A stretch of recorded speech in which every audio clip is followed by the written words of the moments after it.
जिल्हा मध्यवर्ती बँकेने दगडी बँक विक्रीला काढलेली आहे आणि काल माननीय चेअरमन यांनी या संदर्भामध्ये खुलासा केलेला आहे। काल जिल्हा मध्यवर्ती बँकेच्या मीटिंगला माझे मोठे बंधू वारल्यामुळे मी जाऊ शकलो नाही, तरी एक पत्र चेअरमन साहेबांना मी दिलेलं आहे की दगडी बँक विक्रीस काढू नये, त्याच्याशी लोकांच्या भावना निगडीत आहे। पण संजूभाऊ पवारांनी त्या ठिकाणी त्याला उत्तर देताना सांगितलं किंवा या संदर्भामध्ये जिल्हा बँकच्या विक्रीच्या संदर्भामध्ये अनेक प्रकारे आधी GT महाजन सूतगिरणी विक्री झाली, मधुकर साखर कारखान्याची विक्री झाली, अनेक संस्थांच्या विक्री झाल्या असं त्यांनी त्या ठिकाणी सांगितलं। त्याच्यासोबत भावना जुळलेल्या नव्हत्या का असा मला त्यांनी प्रश्न केला।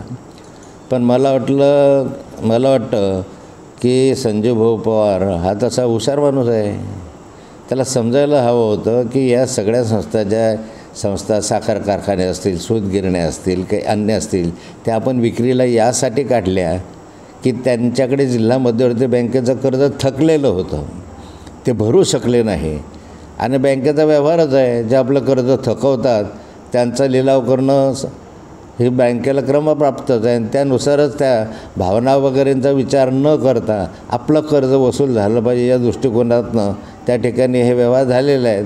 दगडी बँकेवर कुणाचं 1 रुपयाचं कर्ज नाही आहे, दगडी बँक ही बँकेची मालमत्ता आहे आणि पहिल्या चेअरमनपासून तर आता अलीकडे सुरेशदादा चेअरमन असेपर्यंत त्या ठिकाणी प्रल्हादभाऊ असेपर्यंत त्या ठिकाणी सगळे चेअरमन बसलेले आहे, बसून कारभार केलेला आहे। आता नवीन बँक झाली म्हणून इकडे आपण आलो, परंतु या बँकेची ओळखच मुळात दगडी बँक आहे आणि आज हे बँक विकण्याची काहीही आवश्यकता नाही। आज काही जिल्हा बँकेला असं काही नाही आहे की NPA हे करण्यासाठी NPS जर दूर करायचा असा विचार चेअरमन साहेबांनी केला असता तर धरणगाव तालुक्यामध्ये जे बेकायदेशीर कर्ज त्यांच्या या माध्यमातून दिलं गेलेलं आहे ते आधी वसूल झालं असतं, NPA प्रमाणात काही प्रमाणात दूर झाला असता।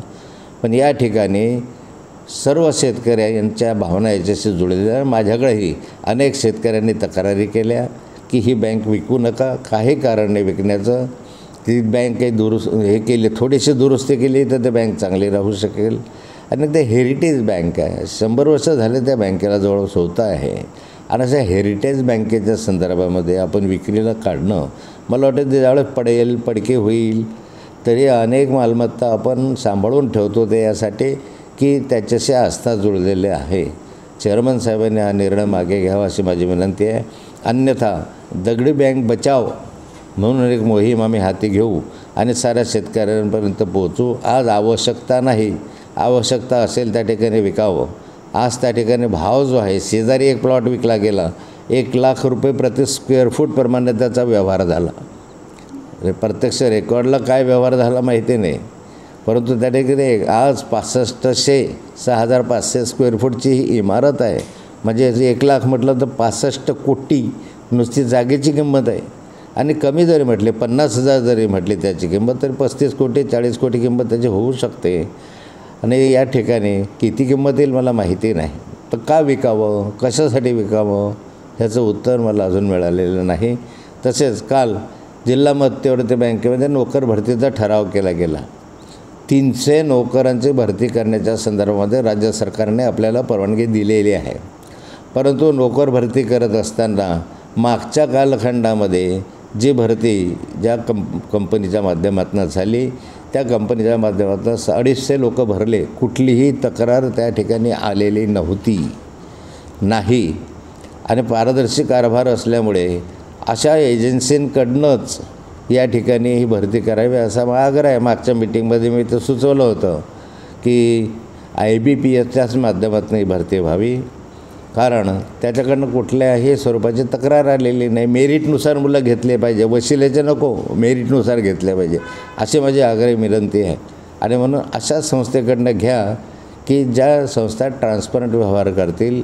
अनेक तक्रारी जिल्हा मध्यवर्ती बँकेच्या माध्यमातून येत आहे, सचिवांकडून येत आहे की आता सचिवांकडून काही लोक पैसे वगैरे 20,000 रुपये मागणी करतात, कोण आहे काय आहे मला माहिती नाही। पण जे माझ्याकडे आमच्या मुक्ताईनगर तालुक्यातल्या काही सचिवांनी सांगितलं तर म्हटलं मला पूर्ण माहिती द्या, आपण चेअरमन साहेबांच्या कानावर घालू की असा व्यवहार चाललेला आहे। तक्रारीच्या संदर्भात पाढा वाचायचा झाला तर अनेक मोठ्या तक्रारी येतात, परंतु बँक चांगली चालली पाहिजे हा माझा हेतू आहे. आणि त्या दृष्टिकोनानं परत एक वेळ मी विनंती करणार आहे चेअरमन साहेबांना की अशा स्वरूपाचा हा व्यवहार मागे घ्यावा.